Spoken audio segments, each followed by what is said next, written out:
Hello everyone, happy Sabbath to all of you. और आपका higher destiny में बहुत ही स्वागत है। हम खुदा के निहायत ही शुक्रगुजार हैं कि खुदा ने हमें ये मौका दिया कि हम खुदा के चरणों में जो है एक बार फिर आ सकें और खुदा का धन्यवाद जो है हम कर सकें। आज जो है हम लेसन नंबर 4 पर जो है वो तवज्जो करेंगे। हमारी सेकेंड क्वार्टरली इस साल की जो है वो उसका शीर्षक है कि किस तरह से हम परमेश्वर के साथ अपने संबंध को, अपने ताल्लुकात को जो है वो बढ़ा सकते हैं। आज का लेसन है कि बाइबल इस संबंध को बढ़ाने में क्या योगदान देती है, या बाइबल की जो है वो ज़रूरत क्यों है? उसका असल में जो है वो काम क्या है हमारी ज़िंदगी में? पर इससे पहले कि हम अपनी लेसन स्टडी में जाएँ, आइए अपने सिरों को झुकाएँगे और हम प्रार्थना में जाएँगे। हमारे स्वर्गीय खुदावंद, हम अपने आप को आपके चरणों में लेकर आए हैं। हमें खुदावंद माफ़ करें। हमारी आँखों को आप खोलें ताकि खुदावंद हम आपके उन उज्ज्वल कामों को जो है वो देख सकें। आपके कलाम की बातों को खुदावंद समझते हुए खुदावंद ज़िंदगी पा सकें और खुदावंद चैन और आराम भी पा सकें। हमें ऐसी कोई खूबी और लियाकत नहीं खुदावंद, उन लोगों से हम बेहतर नहीं जो इस दुनिया से कूच कर गए। और आपका फ़ज़ल है कि हम ज़िंदों की ज़मीन पर हैं। खुदावंद, हम अपने आप को आपके चरणों में लाते हुए यही विनती करते हैं, खुदा हमारे गुनाह गलतियों को माफ करना।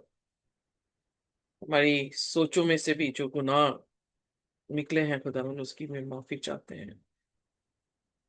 हमारे कानों ने जो सुना जो अच्छा नहीं था, उसकी भी माफी मांगते हैं। खुदावन, होने दे कि हमारी आंखें तेरे नूर को देख सकें, हमारे कान तेरे कलाम को और हमारी जुबान तेरी तारीफ को बोल सके। हमारे हाथ खुदावन आपके कामों को और खुदावन हमारे पाँव आपके रास्तों पर चल सके। और इस समय खुदावन हम चाहते हैं कि आपका पाक रूह हमें जुम्बिश करे और खुदावन अपने कलाम की रोशनी हम तक पहुंचाए। हम नहीं जानते खुदावन आपके कलाम को कैसे पढ़ा जाए, पर हमें सिखाएं। आप बोलें और हम सुने, आप बढ़ें और हम घटें, और आपका नाम मुबारक ठहरे। हमारी प्रस्तिश को, हमारी खुदावन जो भी हम आराधना कर रहे हैं उसको आप कबूल करें। इस प्रार्थना को हम यीशु के नाम से मांगते हैं, आमीन। हमें सो आज जो है वो हमारा लेसन है the role of the Bible.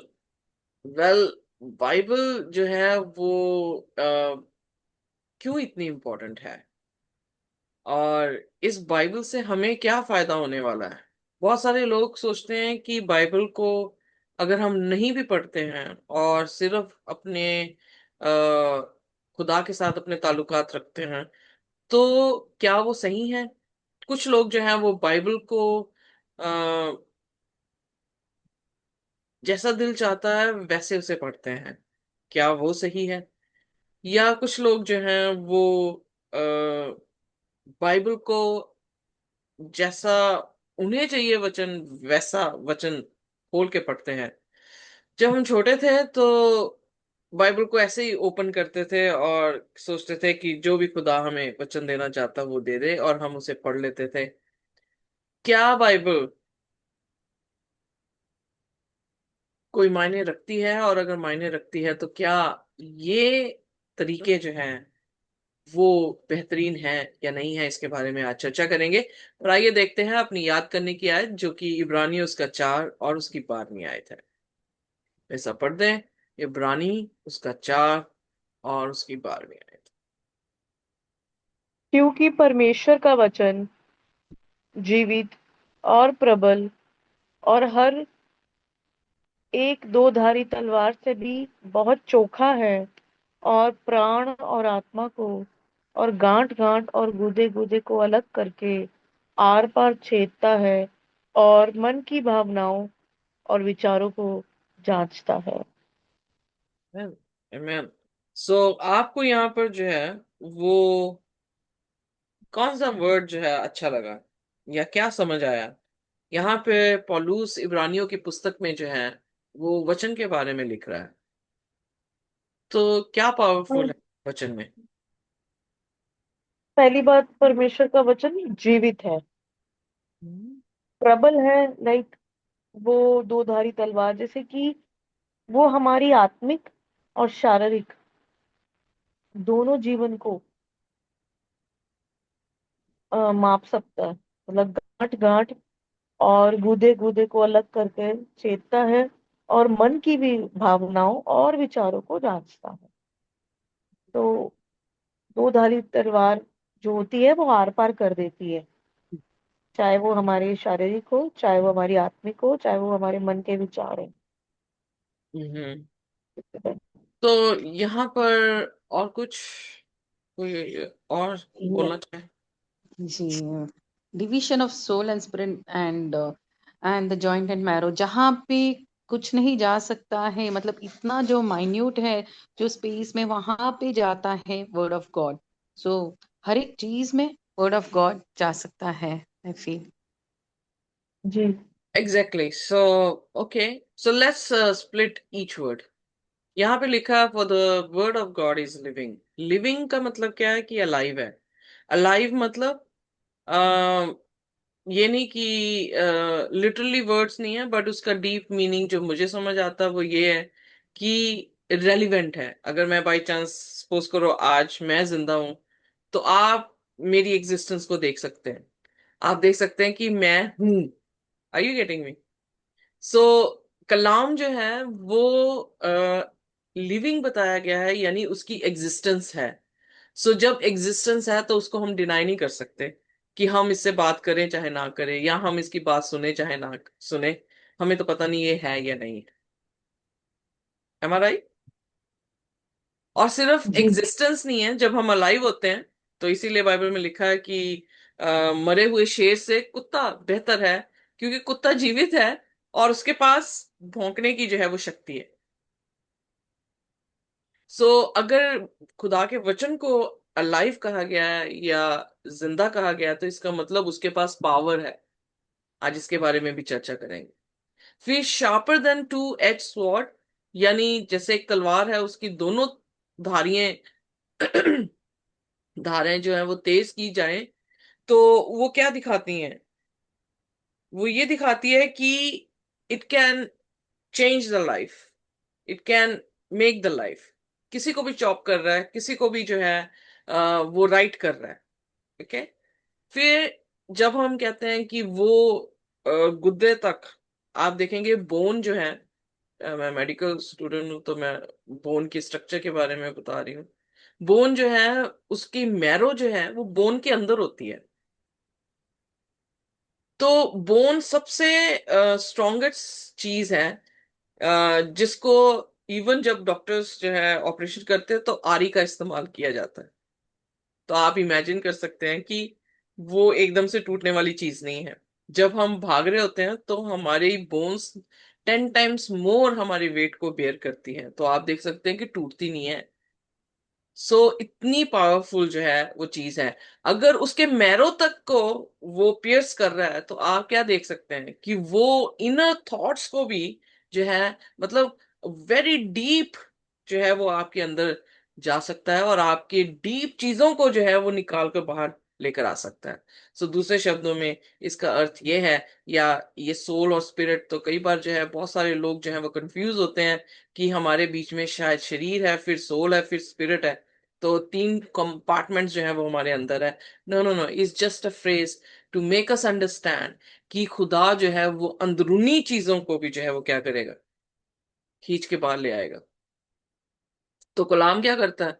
जब हम कलाम पढ़ते हैं तो कन्विक्शन इतनी स्ट्रांगली होती है कि जो हमें भी नहीं पता होता कि हम इस चीज में पाप कर रहे हैं, वो भी चीज जो है वो बाहर निकल कर हमें रियलाइज करा देती है कि वी आर सिनर्स। और discerners of the thoughts, so किस तरह से हमारे ख्यालों को, हमारी इंटेंशंस को जो दिल में है, उसको भी डिसर्न कर रहा है। Are you getting me? So इसका मतलब कलाम का हमारी जिंदगी में होना बहुत जरूरी है, क्योंकि कलाम जो है वो एग्जिस्ट कर रहा है, वो पावरफुल है, और वो जो भी हमारी जिंदगी में हमारे ख्यालात हों या हमारी प्रैक्टिसेस हों जो गलत हैं, उसको काट पीट के जो है वो चॉप करेगा। आप देखेंगे एक माली जो है वो अ, बाग को सुंदर बनाने के लिए क्या करता है, उसको काटता है, पीटता है और एक शेप देता है। आप रोज गार्डन में चले जाएं या किसी भी गार्डन में, चंडीगढ़ में कौन सा गार्डन है, रॉक गार्डन है, तो वो रॉक के साथ शेप्स, मतलब रॉक्स की शेप या बैंगल्स टूटी हुई की जो है उन्होंने जोड़ जोड़ के एक शेप को जो है वो बना के खूबसूरत बनाया। सो जब हम इंसान ये सारी चीज करते हैं तो खुदा का वचन जो है इसी तरह से हमारी जिंदगी में भी क्या करता है, काम करता है। एम आई राइट? जी। सो बाइबल एक ऐसी पुस्तक है जो बहुत सारे लोगों तक अलग अलग भाषाओं में जो है वो पहुंची गई है, पहुंचाई गई है। बाकी सारी पुस्तकों में से ज्यादातर जो सेकंड रैंक में बुक 5 बार जिन्हें सिलेक्ट किया गया है वो कोई और नहीं है, बाइबल है। पर ये बाइबल जो है बहुत बार इसे पढ़ने वालों को जेलों में डाला गया है, उन्हें मार दिया गया है, उन्हें टॉर्चर जो है वो किया गया है। पर एक दिलचस्प चीज ये देखने को मिली है कि इवन बाइबल को आग में भी जो है वो जलाया गया है। बट ये बाइबल आज तक डिसअपेयर नहीं हुई है, आज तक हमारे तक पहुंची हुई है। इसका मतलब है कि ये कुछ खास स्पेशल जो है वो किताब है, कि खुदा इस किताब को जो है इस दुनिया में रखे हुए है। और बेशक प्यार करने वाले भी आए हैं, पर नफरत भी इसके साथ करने वाले बहुत आए हैं। और 1260 साल का हमने अरसा देखा है कि किस तरह से परसिक्यूशन जो है वो की गई, बाइबलों को जो है वो बंद कर दिया गया और बाइबलों को जो है वो खत्म कर दिया गया। और उन्होंने अपने मैन्यूस्क्रिप्ट, अपनी तरीके से दुआएं जो हैं और अकीदे जो हैं उन्होंने बनाकर दुनिया में जो है वो पहुंचाए। सो आज हम देखेंगे कि बाइबल का एनिमी जो है वो कौन है, और उसे पढ़ने का तरीका गलत और सही जो है वो क्या है, बाइबल क्या है, और बाइबल के फायदे जो हैं वो क्या हैं, और बाइबल के दोस्त कौन है। सो सबसे पहले जो है हम ये देखेंगे कि बाइबल का दुश्मन जो है, the enemy of the Bible, या उसके बारे में जिक्र करेंगे। आइए देखिए इफिसियों उसका 6 और उसकी 17वीं आयत। इफिसियों। इफिसियों उसका 6 और उसकी 17वीं आयत। जी। इफिसियों से उसकी 17वीं आयत। जी और उद्धार और उद्धार का टोप। तो जी 16 से पढ़ूं, मैं हाँ जी, ज्यादा पढ़ते। बेटर होगा। जी जी जी जी। इन सब के साथ विश्वास की ढाल लेकर स्थिर रहो, जिससे तुम उस दुष्ट के सब जलते हुए तीरों को बुझा सको, और उद्धार का टोप और आत्मा की तलवार, जो परमेश्वर का वचन है, ले लो। आमेन। सो यहाँ पर इफिसियों के 6 अध्याय में पौलुस जो है वो आर्मर ऑफ गॉड के बारे में जो है वो बात कर रहा है। और उसने जो है सारे आर्मर्स की बात की, और स्वॉर्ड किसको कह रहा है, खुदा के कलाम को। और खुदा का कलाम जो है अगर स्वॉर्ड है तो स्वॉर्ड से हम क्या करते हैं, ठीक है। डिफेंड अपने आप को करते हैं, या अपने दुश्मन को जो है हम क्या करते हैं, मार सकते हैं, यू नो। जी। सो इसलिए खुदा का कलाम जो है वो जिंदा है। वो ये बता रहा है कि एग्जिस्ट कर रहा है, उसकी पावर एग्जिस्ट कर रही है, और उस वचन को पढ़ने वाले जो हैं वो पावरफुल हो सकते हैं। So think about the spoken word of God in the beginning. Yeshu Masih, खुदा ने जब इस सृष्टि की रचना की है तो उसने क्या इस्तेमाल किया था इस रचना को करने के लिए। आइए देखते हैं भजन संहिता उसकी 33 उसकी 6वीं आयत। आकाश मंडल यहोवा के वचन से और उसके सारे गण उस उसके मुंह की श्वास से बने हैं। आमेन। सो यहाँ पर जो है the word of the Lord, यहाँ पे लिखा by the word of the Lord. So उसके शब्दों से, उसके उसके श्वास से जो है इस सृष्टि की जो है वो रचना हुई है। और दोनों कॉम्बिनेशन हम देखते हैं, क्योंकि हम देखते हैं कि जब प्रभु यीशु मसीह ने सारी सृष्टि की रचना की है, इंसान को बनाने से पहले, चाहे वो जानवर हो, पक्षी हो, पेड़ हो, उन सभी के लिए जो है खुदा ने अपने शब्द बोले और सारी चीजें जो है वो जमीन से निकली और एग्जिस्टेंस में आ गई। उसने अपना श्वास जो है वो आदम के नथनों में फूका, और वो जो मिट्टी का पुतला था वो क्या हो गया, उसमें लहू दौड़ने लगा, उसमें सांस आने लगी, और वो प्राणी जो है वो जीवित बन गया। सो हम देखते हैं कि शब्दों में क्या है, पावर है। सो इसीलिए यूकूब की पत्री में भी वो शब्दों की इंपॉर्टेंस को बता रहा था, और वहां पे कहा जा रहा है कि इन्हीं जुबान से तुम क्या करते हो, आशीष भी दे सकते हो और तुम कर्स भी कर सकते हो।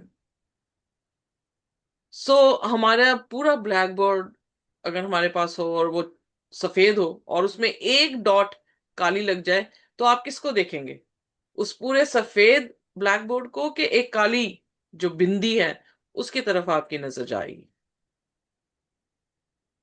जी। टेंडेंसी एक क्या है काली हमारी, बिल्ली, किसको हम देखेंगे, हम डॉट को ही हमेशा देखते हैं हम। एग्जैक्टली डॉट को डॉट ही को। देखेंगे।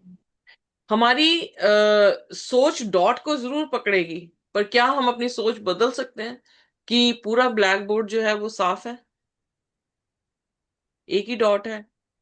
सो उसी तरह से हमारी लाइफ के देखने का नजरिया जो है वो वैसा होता है कि क्या हम सिर्फ अपनी नेगेटिविटी को देख रहे हैं, कि हमारे रेस्ट ऑफ दी जो पॉजिटिव चीजें हैं उनको जो है वो देख रहे हैं।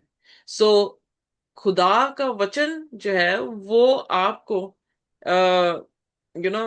पॉजिटिविटी कैसे दे रहा है, कि खुदा के वचन में जो है वो पावर है। अगर हम उसके वचन की पावर को समझ नहीं रहे हैं, फिर हम अपने अपनी जिंदगियों की जो ब्लैक डॉट्स है उस पर जो है वो फोकस करते रहते हैं। बट खुदा का शुक्र है कि ये वो तलवार है जो हम अपने आप को बचाने के लिए और अपने उस डॉट को जो दुश्मन की तरह हमारे सामने खड़ी है, हमारी चैलेंजेस, उनको काटने के लिए जो है इस्तेमाल किया जा सकता है। सो पहली चीज ये जाने कि सृष्टि की शुरुआत में परमेश्वर ने क्या किया है। परमेश्वर ने सृष्टि की रचना अपने शब्दों से, अपने श्वास से जो है वो की है। आइए देखते हैं यूहन्ना उसका 5 और उसकी 28 से 29 आयत। इससे अचंभा मत करो, क्योंकि वह समय आता है कि जितने कब्रों में हैं वे उसका शब्द सुनकर निकल आएंगे, मैन, जिन्होंने सो ये सिर्फ बिगिनिंग की बात नहीं बता रहा है कि शब्दों से सारे काम हुए, बट आप देखें कि अंत में सेकंड कमिंग में उसके शब्दों से क्या हो रहा है, जितने मृतक हैं उनका पुनरुत्थान हो रहा है, वो जी उठ रहे हैं। So how powerful is the word of God.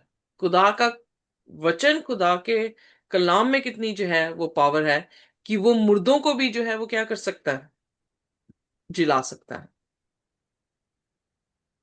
सो इसलिए वो अपने डिफेंड करने के लिए, अपने आप को बचाने के लिए क्या कह रहा है, किसकी तलवार ले लो, कलाम की तलवार ले लो। क्योंकि कलाम जो है आपको ट्रांसफॉर्म जो है वो कर सकता है, जैसे कि हमने इब्रानियों उसकी 4 उसकी 12 में भी पढ़ा कि वो जीवित है, एग्जिस्ट करता है, मर नहीं चुका है। ये नहीं सोच सकते कि इतने सालों से ये कलाम चल रहा, आउटडेटेड हो गया है, नहीं। But every time, her era में, हर एक समय में जो है लोगों के लिए वो जिंदगी बना है, लोगों ने जो है वो जिंदगी पाई है। सो इसलिए वो अलाइव है, स्टिल एग्जिस्ट, और वो हमें ट्रांसफॉर्म करता है। एंड व्हाट अबाउट जीसस, जब यीशु मसीह जो है विल्डरनेस में थे तो कैसे उन्होंने अपने आप का बचाव किया, जब उन पर आजमाइशें शैतान लेकर आया। यीशु मसीह ने क्या कहा मत्ती 4:4 में, इट इज रिटन। तो क्या थी तलवार उनके हाथ में, शैतान की आजमाइशों से लड़ने के लिए, Word of God, yeah. The word of God, exactly.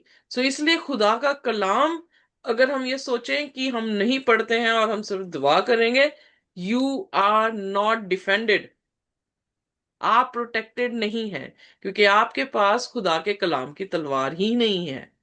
और आप हर एक फॉल्स टीचिंग में, हर एक फॉल्स डिसेप्शंस में जो है वो क्या हो जाएंगे, गिर जाएंगे। आपका विश्वास कमजोर हो जाएगा, क्योंकि विश्वास कलाम पढ़ने से जो है वो आता है। सो सेटन नोज, कि खुदा का कलाम जो है वो पावरफुल है, और उसे कैसे पावरलेस करता है कि हमें वो फिजिकली डिस्ट्रॉय कर सके या हमारे विश्वास को डिस्ट्रॉय कर सके। वो फेल इसी तरह से करता है कि आप कलाम से जो है आपको अलग करता है।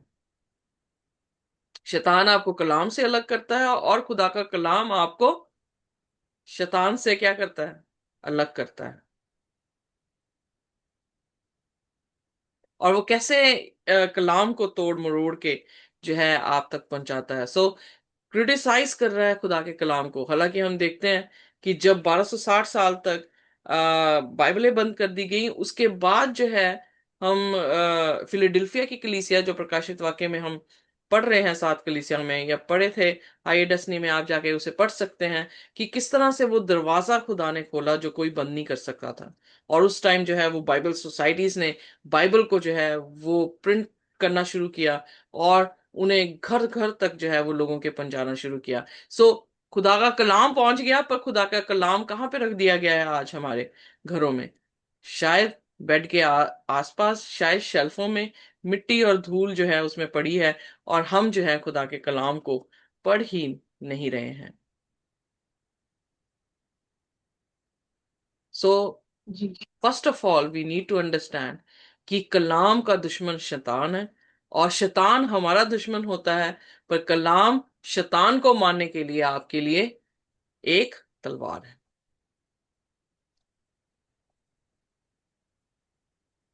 अब सही और गलत तरीका क्या है?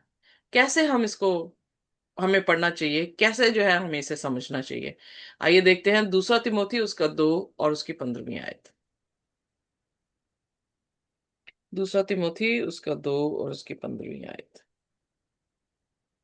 अपने आप को परमेश्वर का ग्रहण योग्य और ऐसा काम करने वाला ठहराने का यत्न कर, जो लज्जित होने ना पाए और जो सत्य के वचन को ठीक रीति से काम में लाता हो।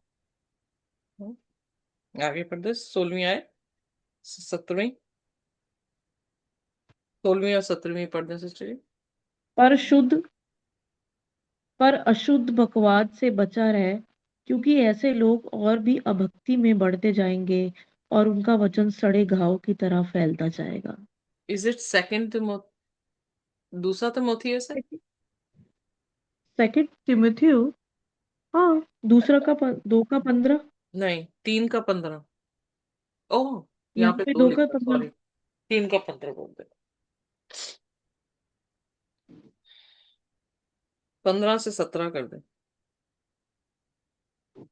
बचपन से पवित्र शास्त्र तेरा जाना हुआ है, जो तुझे मसीह पर विश्वास करने से उद्धार प्राप्त करने के लिए बुद्धिमान बना सकता है। संपूर्ण पवित्र शास्त्र परमेश्वर की प्रेरणा से रचा गया है और उपदेश और उस समझाने और सुधारने और धर्म की शिक्षा के लिए लाभदायक है, ताकि परमेश्वर का जन सिद्ध बने और हर एक भले काम के लिए तत्पर हो जाए। तो यहाँ पर खुदा का कलाम क्या है? वो आपको क्या बना रहा है? वाइज बना रहा है, राइट? सो विजडम किस चीज की चाहिए हमें? पाप की कि उद्धार की?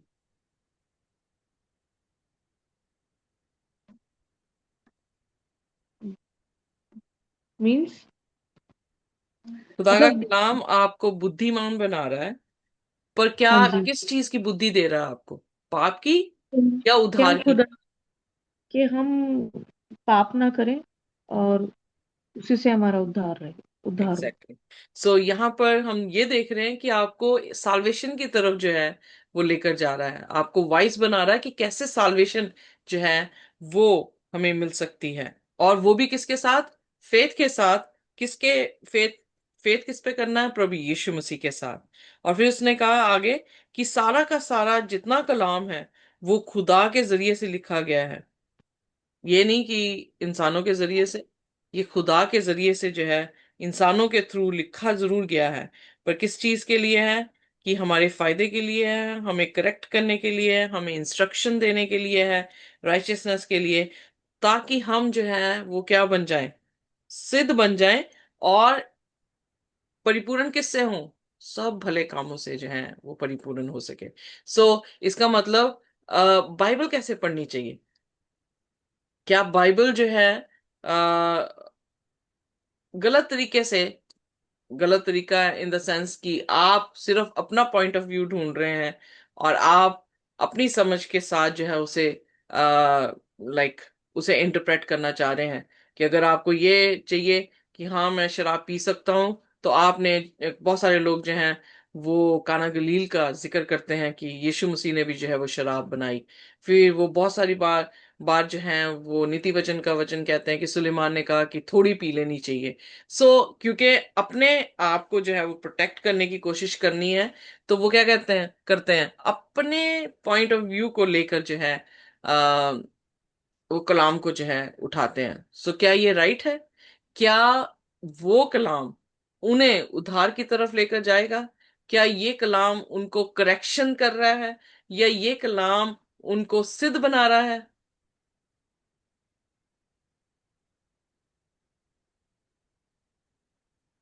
कलाम उन्हें सिद्ध बनाता है।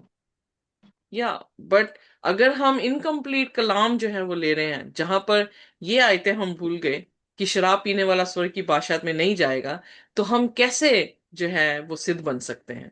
सो yes we know. In other words, हमें पूरा कलाम जो है वो समझने की जरूरत है। जरूरत। Exactly, choosing text at random without purpose. हम ऐसे ही खोल देते हैं कई बार कलाम को, और वहीं से जो है हम कहते हैं यहां से हम पढ़ के आज जो है वो चले जाएंगे। क्या हमें पर्पस पता लग रहा है? नो। फॉर एग्जाम्पल, आप जो है वो मेरी जिंदगी में आए हैं, और आप मेरी जिंदगी में तब आए हैं जब शायद मैं बहुत ज्यादा खुश हूं और मैं इंजॉय कर रही हूँ, और आप सोच रहे हैं कि ये बहुत व्यक्ति जो है वो अमीर है, पर सडनली क्या हो गया? सडनली जो है मैं बैंक करप्ट हो गई। Are you getting me? जी। कहानियां जो खुदा के कलाम में लिखी हुई हैं, आप अगर आंखें बंद करके या ऐसे ही खोल के उसको पढ़ रहे हैं, तो आपको उतना पार्ट पता लगेगा। जो कॉन्टेक्स्ट चलता आ रहा है उसको अंडरस्टैंड नहीं कर पाते, तो इसलिए कंफ्यूज हो जाते हैं, इसलिए जो है इंटरप्रिटेशन जो है वो बाइबल की डिफरेंट कर देते हैं। हर कोई अपने हिसाब से उसको इंटरप्रेट कर देता है, क्योंकि उन्होंने कैसे कलाम को पढ़ा। फिर जो वो लाइक करते हैं, जैसे मैंने ऑलरेडी बताया, वो वाले पार्ट को ले लेते हैं, जो पार्ट उन्हें अच्छा नहीं लगता उसको क्या कर देते हैं? रिजेक्ट कर देते हैं। तो ये जो है तरीका इनकरेक्ट है।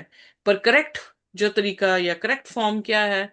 कि हमें खुदा की रजा को ढूंढना है, कलाम को कंप्लीट पढ़ना है, और उसकी रजा क्या है उसको जो है वो देखना है। और हमारी स्टडी जो है, जैसे हम करते हैं हायर डेस्टिनी में, हमारी स्टडी सिस्टमेटिक स्टडी होनी चाहिए कि शुरुआत से क्या हो रहा है और कैसे खुदा उनको लीड कर रहा है, और आज हमें जो है वो कैसे लीड कर रहा है। क्या उसमें डिफरेंस है या सिमिलैरिटीज हैं? जब हम होल सिस्टमेटिक स्टडी करते हैं, तो हमें खुदा के बारे में बेहतर जो है वो समझ आता है। और किसी भी हवाले को या किसी भी टेक्स्ट को जो है हम रिजेक्ट कर कर करना नहीं चाहिए, या हम नहीं करें, बल्कि एनालाइज करें सारी चीजों को। जैसे सैबत के बारे में आज हम प्रैक्टिस नहीं कर रहे हैं, पर बाइबल सैबत के बारे में शुरुआत से लेकर अंत तक बता रही है। तो जब हम सिस्टमेटिक स्टडी करते हैं, तो हमें पता लगता है कि ये जो सब्त का दिन है वो खत्म नहीं हुआ। पर जो लोग सिस्टमेटिक स्टडी नहीं करते हैं, उनके लिए क्या है? उनके लिए सबत है ही नहीं। और वो सबत किसको मानते हैं? संडे को। Are you getting me? जी। इसलिए करेक्ट तरीका भी है और इनकरेक्ट तरीका है, जिससे इंटरप्रिटेशन जो है वो बहुत सारी डिनोमिनेशंस में बाइबल की डिफरेंट जो है वो चल रही हैं। बट जो खुदा के कलाम को पढ़ने वाले हैं, वो क्या कर रहे हैं? वो रैशनली जो है वो सोच रहे हैं, वो अपने आप को आत्मा के सबमिट कर रहे हैं, मतलब अधीन करते हुए करेक्टली उसको समझने की कोशिश कर रहे हैं कि खुदा का होल पर्पस कलाम को लिखने का क्या है। क्योंकि until unless we understand the authors, जब तक हम उस जिसने लिखवाया उसको नहीं समझेंगे तो फिर उसकी भाषा जो है वो कैसे समझ पाएंगे। सो खुदा का कलाम आपको जो है वो खुदा के बारे में बताता है। एंड व्हाट इज खुदा का कलाम? खुदा का कलाम क्या है? आइए देखते हैं भजन संहिता 119 उसकी 160 आयत। जी।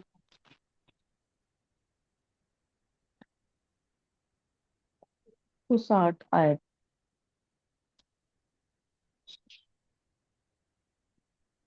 तेरा वचन हम्म। सत्य ही है, और तेरा एक एक धर्म नियम सदा काल तक अटल है। सो यहाँ पर उसका कलाम क्या है? सत्य है। और उसका कलाम जो है वो कब तक अटल है? सदैव तक। सदा काल, सदा काल तक। या सदा काल तक। जो नहीं। तो इसका मतलब द वर्ड इज अलाइव, या। मरा नहीं कभी भी। सदा काल तक जो है उसका कलाम जो है वो जीवित है। और कलाम क्या है? सत्य है। यीशु मसीह ने अपने आप को क्या कहा? मैं क्या हूं? यूहन्ना 14 उसकी 6 में, आई एम द वे, वचन the end truth the truth and the end the life. Life. So अगर यीशु मसीह ट्रुथ है, कलाम ट्रुथ है, और अगर यूहन्ना 1:1 में लिखा है कि आदि में वचन था और वचन परमेश्वर के साथ था और वचन ही परमेश्वर था, तो इक्वेशन क्या बनाएंगे आप? कलाम क्या है? कलाम खुदा है।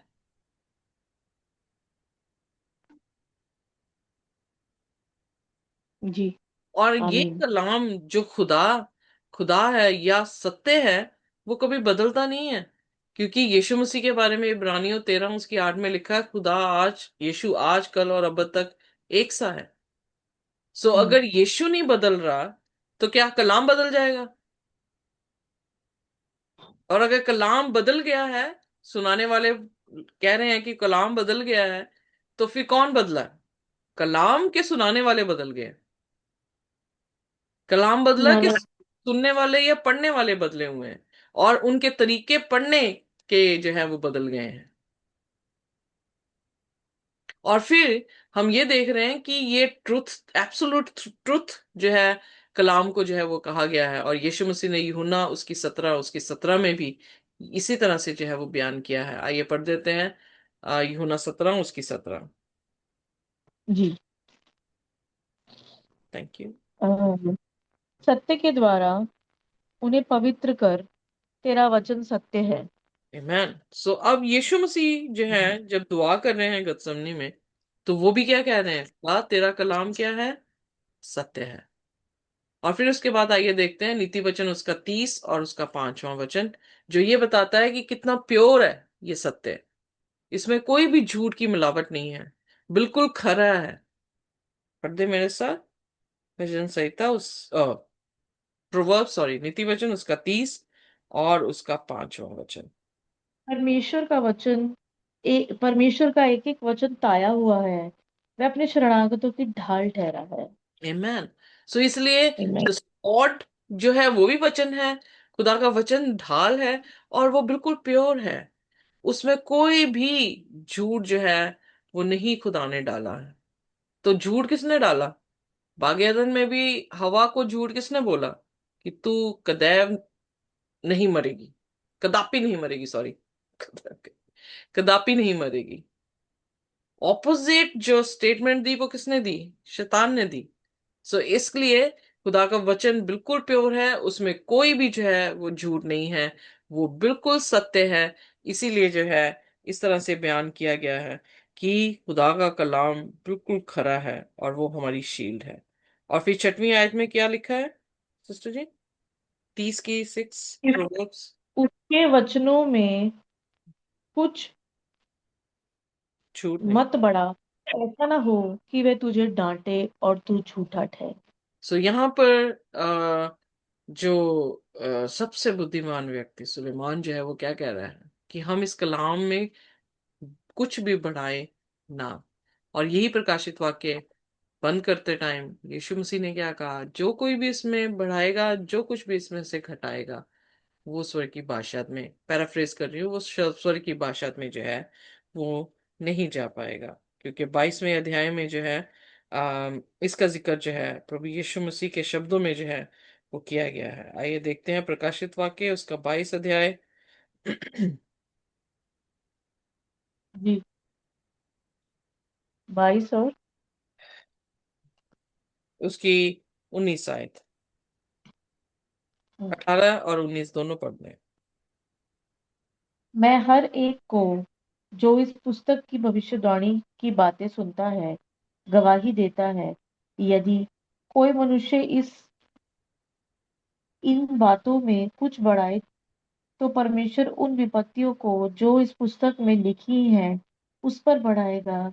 और यदि कोई इस भविष्यवाणी की पुस्तक की बातों में से कुछ निकाल डाले तो परमेश्वर उसे जीवन की वृक्ष और पवित्र नगर में से जिसका वर्ण इस पुस्तक में है उसका भाग निकाल देगा। तो यहाँ पर खुदा के कलाम में ना बढ़ाया जाए ना घटाया जाए, जो कलाम में लिखा है उसे एज इट इज जो है हमें लेने के लिए जो है वो कहा गया है, क्योंकि इसमें कोई भी झूठ नहीं है, ये सिर्फ सत्य है।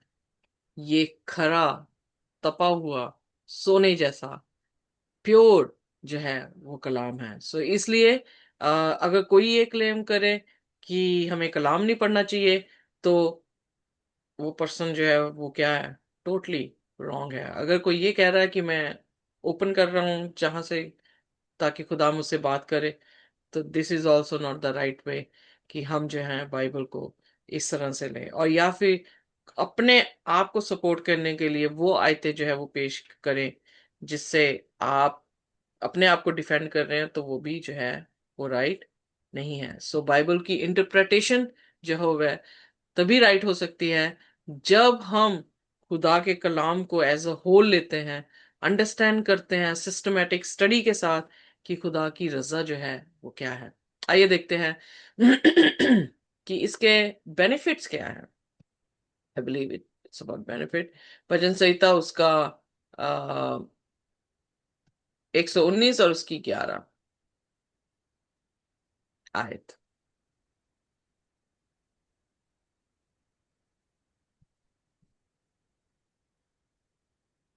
मैंने तेरे वचन को अपने हृदय में रख छोड़ा है कि तेरे विरुद्ध पाप ना करूं। So what is the benefit खुदा के कलाम को पढ़ने का? अगर ये पर्पस पूरा नहीं हो रहा है, तो इसका मतलब हम राइटली खुदा का कलाम नहीं पढ़ रहे हैं।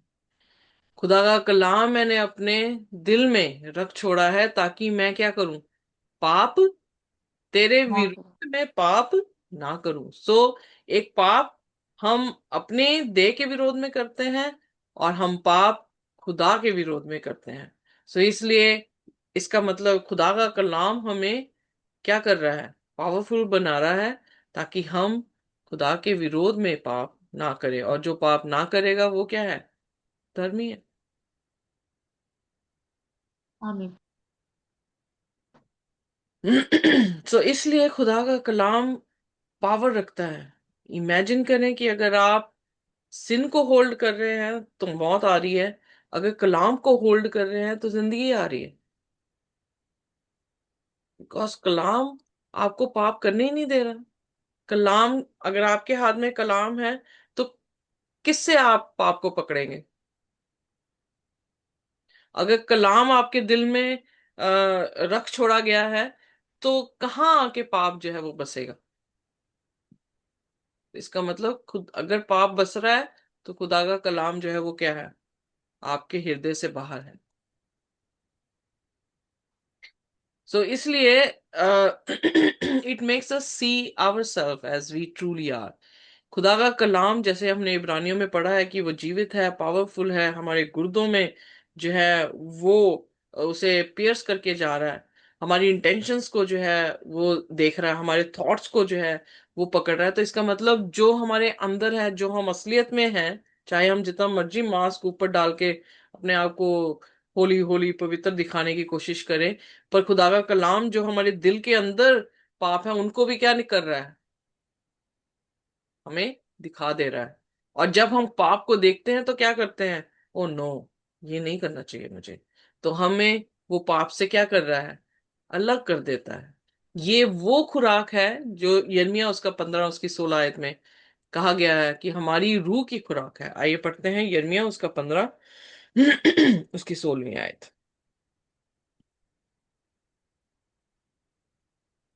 जी, 15वीं उसकी 16वीं आयत। जब तेरे वचन में जब तेरे वचन मेरे पास पहुंचे, तब मैंने उन्हें मानो खा लिया, और तेरे वचन मेरे मन के हर्ष और आनंद का कारण हुए, क्योंकि हे सेनाओं के परमेश्वर यहोवा, मैं तेरा कहलाता हूँ। मैन, आमीन।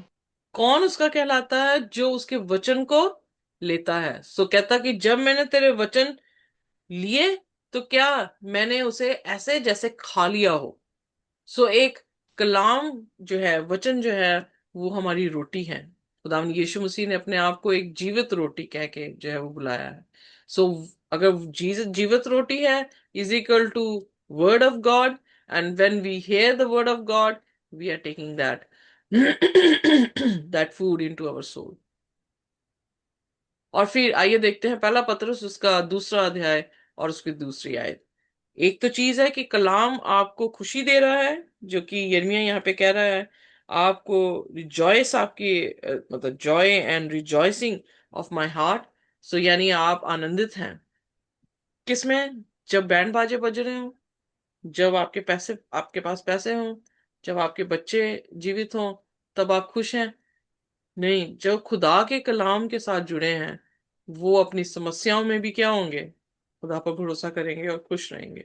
और जब हम नहीं रहते हैं तो अपने आप को सेल्फ रीचेक करना चाहिए। Am I in faith or not? Am I trusting God or I am trusting people, horses or chariots? So जैसे ही ये चीजें हमें करने लगती हैं तो एकदम से अपने आप को रीचेक करके दोबारा वापस विश्वास में जो है वो आने की जरूरत है। तो ये कौन सिखाता है? कलाम। आइए पढ़ते हैं पहला पत्रस उसका 2 उसकी 2 आयत। नए जन्म नए जन्मे हुए बच्चे के समान निर्मल निर्मल आत्मिक दूध की लालसा करो, ताकि उसके द्वारा उद्धार पाने के लिए बढ़ते जाओ।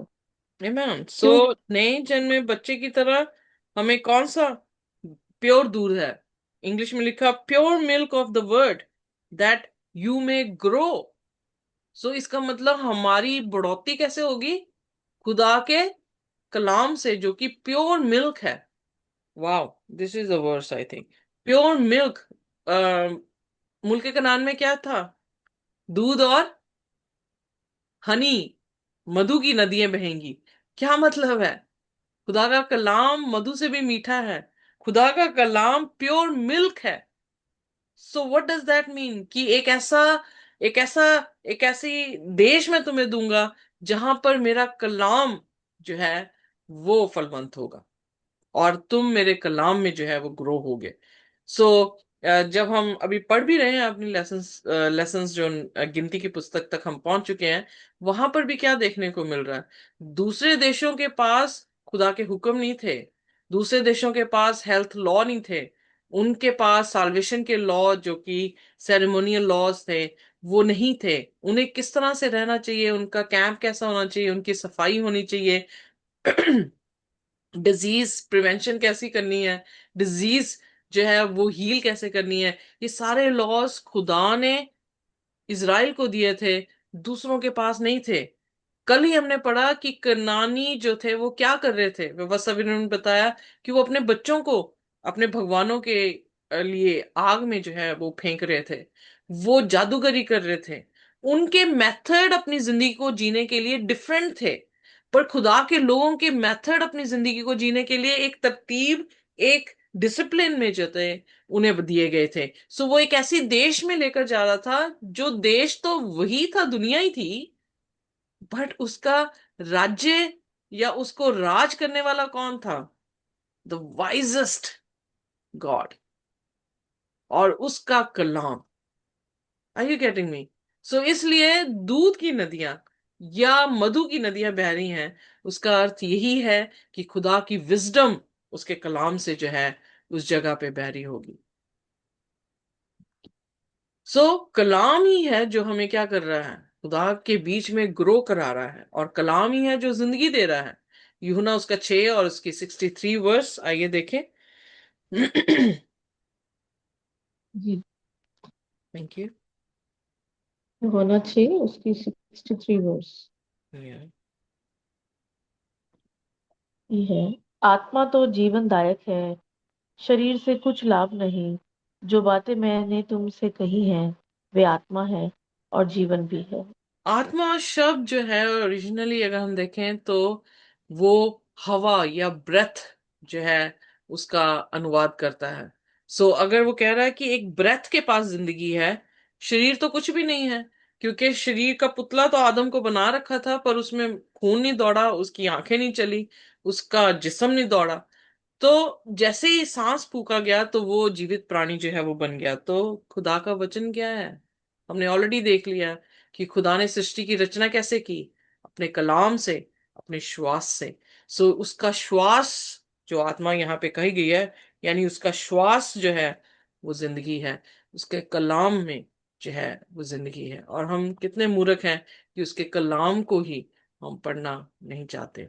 कोई ऐसी दूसरी किताब नहीं है जो इतनी इम्पैक्ट हमारी जिंदगी में दे सकती है जैसे कि बाइबल। और बहुत सारे बच्चे, हमारे नौजवान बच्चे जो है, वो खुदा पर भरोसा करना ही छोड़ गए हैं क्योंकि वो कलाम पढ़ते ही नहीं है। और इस जगह पे जो है बच्चे जो हैं वो नास्तिक बन चुके हैं कि परमेश्वर है ही नहीं। कैसे पता लगेगा? कलाम उसकी एग्जिस्टेंस को बताती है, कलाम बताता है कि वो जीवित है, वो पावरफुल है। जब कलाम नहीं पढ़ते हैं हम, तो हम कंफ्यूज किए जाते हैं शैतान के जरिए से, और हम खुदा की उस रोशनी के लिए अंधे हो जाते हैं। अब उसके दोस्त कौन है, आइए देखते हैं।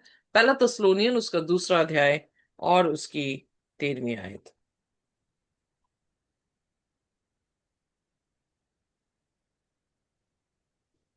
पहला थिस्सलुनीन दूसरा उसकी 13वीं आयत।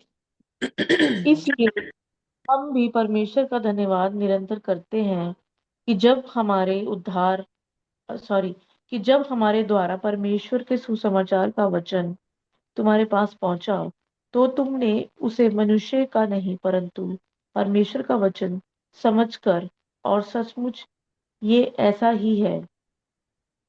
Okay, but as it is in truth, सच में ये बात तुमने क्या समझी कि खुदा का कलाम क्या है? खुदा का कलाम है, किसी इंसान के जरिए से जो है वो दिया नहीं गया है। यूथ जो है वो खुदा के कलाम की इंपॉर्टेंस समझ नहीं रहा। वो ये भी विश्वास नहीं कर रहा कि ये खुदा का कलाम है, किसी इंसान ने नहीं लिखा है। जब हम थॉरली इसकी स्टडी कर रहे हैं तो हमें वो महसूस होता है कि ये कलाम ऐसे ही नहीं लिख दिया गया। ये कलाम बेशक 44 से 45 लोगों ने या 40 से 45 लोगों ने लिखा है, अलग अलग एरा में लिखा है, उन्हें लगभग जो है वो 2500 साल जो है वो लगे हैं लिखने के लिए। बट ये कलाम किसी भी तरह से कॉन्ट्रडिक्ट नहीं कर रहा है एक दूसरे के साथ, बट के परफेक्टली जो है वो क्या कर रहा है, एक ही चीज जो है वो बता रहा है, और वो है खुदा की रजा, कि किस तरह से वो हमें बचाएगा या किस तरह से हमें उद्धार जो है वो देगा। सो सिर्फ उन्होंने विश्वास नहीं किया कि खुदा का कलाम है, बल्कि उन्होंने जो विश्वास कर रहे हैं उनके बीच में कलाम ने काम भी किया है। सो फ्रेंड्स कौन है कलाम के? जो कलाम पर विश्वास कर रहे हैं, क्योंकि कलाम ये बता रहा है कि ये लिविंग वर्ड है, ये जीवता परमेश्वर का कलाम है। और ये कन्विक्शन कैसे हमारे तक पहुंच सकती है? आइए देखते हैं पहला कुरिन्थियन उसका 2 अध्याय और उसकी 14वीं आयत। पहला कुरिन्थियन उसका 2 अध्याय और उसकी 14वीं आयत। पहला कुरिन्थियन पहला उसकी कुरिन्थियन 14वीं आयत ये जी है। जी। परंतु शारीरिक मनुष्य परमेश्वर के आत्मा की बातें ग्रहण नहीं करता, क्योंकि वह उसकी दृष्टि में मूर्खता की बातें हैं, और ना वह उन्हें जान सकता है, क्योंकि उनकी जांच आत्मिक रीति से होती है। सो यहाँ पर हम देखते हैं कि एक शारीरिक इंसान जो कलाम को नहीं पढ़ रहा है, वो शारीरिक इंसान है। उसमें और कलाम को पढ़ने वालों में क्या डिफरेंस है कि वो शारीरिक इंसान के लिए कलाम क्या है? मूर्खता है, दुश्मन बन गए। पर जो खुदा खुदा पे विश्वास करते हैं, वो कलाम को पढ़ते हैं, वो उसके क्या बन गए? दोस्त बन गए। So when we receive the word of God in this way, तो क्या है?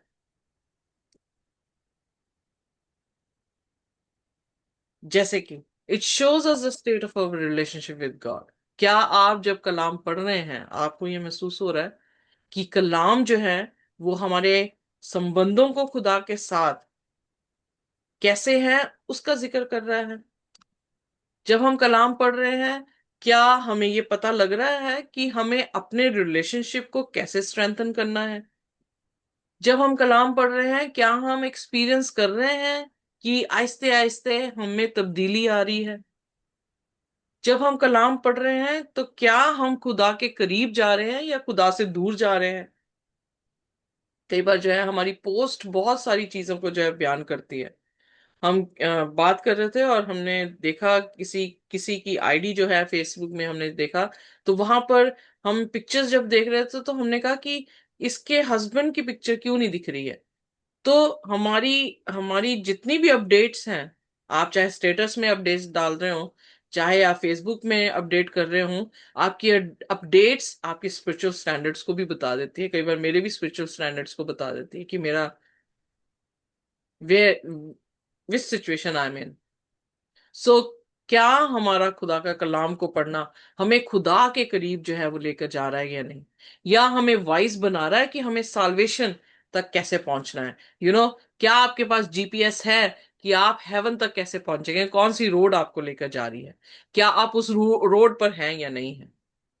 कई बार जो है गलत मोड भी ले लेते हैं हम यहाँ पर, तो जीपीएस फिर जो है उसमें से उस जगह से फिर दोबारा से कैसे है अपने मंजिल तक लेकर जाना है, उसका जो है वो इंडिकेशन देना शुरू करता है। क्या वो जीपीएस जो खुदा का कलाम है हमारे पास है या नहीं है?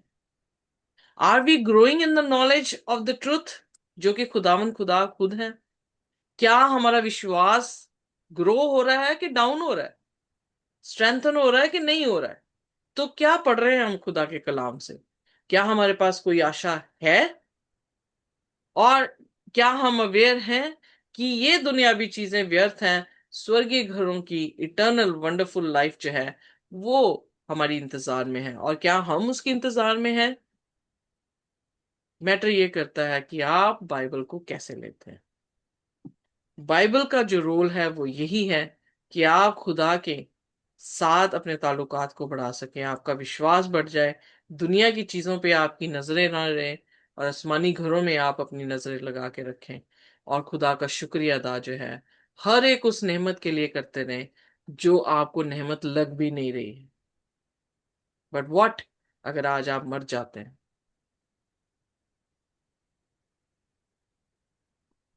तो आपको क्या नेमत दिखेगी? जैसे सिस्टर प्रविंदर हमेशा कहते हैं, अगर मैं मर गया तो मैं तेरी तारीफ बाइबल में लिखा है कैसे करूंगा? इसलिए हमारा एक एक सांस उसकी नेमत है, और हमें उस पे जो है फक्र करना चाहिए कि खुदा की नेमत है, खुदा का कलाम में हमारे हाथों में है, ये उसकी नेमत है। खुदा के कलाम को हम रोज पढ़ पा रहे हैं, ये उसकी नेमत है। खुदा हमसे बात कर रहा है, ये उसकी जो है वो नेमत है। और खुदा ने हमें वाइस बनाया है कि साल्वेशन कैसे हम तक पहुंचनी चाहिए, ये खुदा की नेमत है। और हमारा स्वॉर्ड अपने आप को डिफेंड करने के लिए इस दुनिया में, पाप की दुनिया में, उसका कलाम है, वो हमें दिया है, ये उसकी नेमत है। खुदा हमें आशीष और बरकत दे। आइए अपने सिरों को झुकाएंगे और हम प्रार्थना में जाएंगे। कोई भी जन जो है वो हमारे लिए प्रार्थना कर सकता है।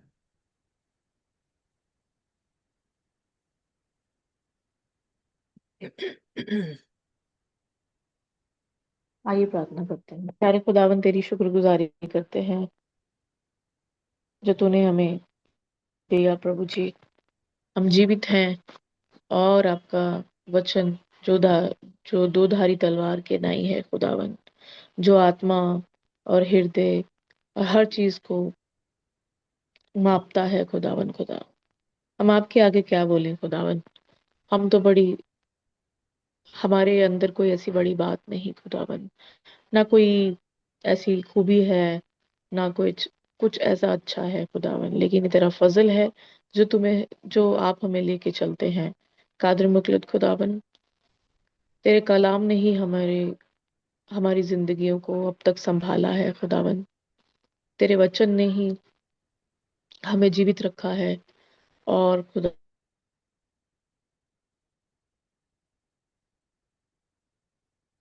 संसार के अंत तक सदैव तुम्हारे संग हो खुदावन खुदा। और खुदावन, इससे बड़ी बात क्या हो सकती है कि माँ अपने बच्चे को छोड़ देती है, लेकिन तू हमें नहीं छोड़ता खुदावन। तूने हमें बहुत संभाला है प्रभु। हम तेरी मुंह से बोली हुई तारीफ नहीं प्रभु जी, आत्मा से और हृदय से और आत्मा से निकली हुई वो बातें जो हमारे लाइफ को एक्सपीरियंस करती है खुदावन, तेरे तेरी उसमें हम दो सना हो खुदावन खुदा। हम तुझमें बढ़ते चले जाएं और तू हमें जाने और पहचाने खुदावन। और प्रभु जी, जैसे तू हमें जानता और पहचानता है प्रभु, लेकिन खुदा हम तुझे समझने में और सोचने में कहीं ना कहीं चूक जाते हैं प्रभु। वो जो भी डिस्टरबेंस है, वो जो भी हमारे अंदर करेक्शन नहीं है खुदावन, आज हम उन सब चीजों के लिए, वो बातों को जो हम समझ के भी समझ नहीं पाते खुदावन, हमें ऐसी समझ दे खुदावन कि हम तेरे उद्धार को देख सके खुदावन। और प्रभु, जब तू आए तू हमें लेके जाए खुदावन खुदा। हम तेरे आगे गुजारिश करते हैं प्रभु। हम यही चाहते हैं प्रभु कि हम तेरे गले में ही शामिल रहें, किसी और गल्लों में हम नहीं जा सकते खुदावन खुदा। और प्रभु, हम बुलाए हुए नहीं, हम चुने हुए हों खुदावन खुदा। और हमारा कोई मुकुट छीन ना सके खुदावन खुदा। और कुप्पियों में हमारे हमारे कुप्पियों में तेल रहे खुदावन खुदा, ताकि प्रभु हमारे पास तुझे देने के लिए वो सब कुछ हो खुदावन, जो तू हमसे हमारे लिए हमारे से एक्सपेक्ट करता है खुदावन। हम बड़ी दिल की गहराई से खुदावन तेरे आगे ये दुआ मांगते हैं खुदावन कि आप हमें अपने आप से अलग मत होने देना। और ना हो ऐसे कोई हमारे हमारे विश्वास को कोई हमें परखना पड़े खुदावन। ऐसी परिस्थितियों से हमें दूर रखना खुदावन खुदा। और हमें सामर्थ, ताकत, बल और बुद्धि देना खुदावन, ताकि हम तुझ में बने रहें। सारा आदर, सारी महिमा, सारा जलाल हम तुझे देते हैं। अपनी इस प्रार्थना को यीशु मसीह नासरी जी के नाम से मांग लेते हैं प्रभु जी। सुने और कबूल करें। आमीन। आमीन। आमीन। Thank you very much. खुदा की शांति और उसका अनुग्रह हमारे साथ जब तक हम प्रभु यीशु मसीह को रूबरू ना देख लें, इसी तरह से बना रहे। आमीन। आमीन। आमीन।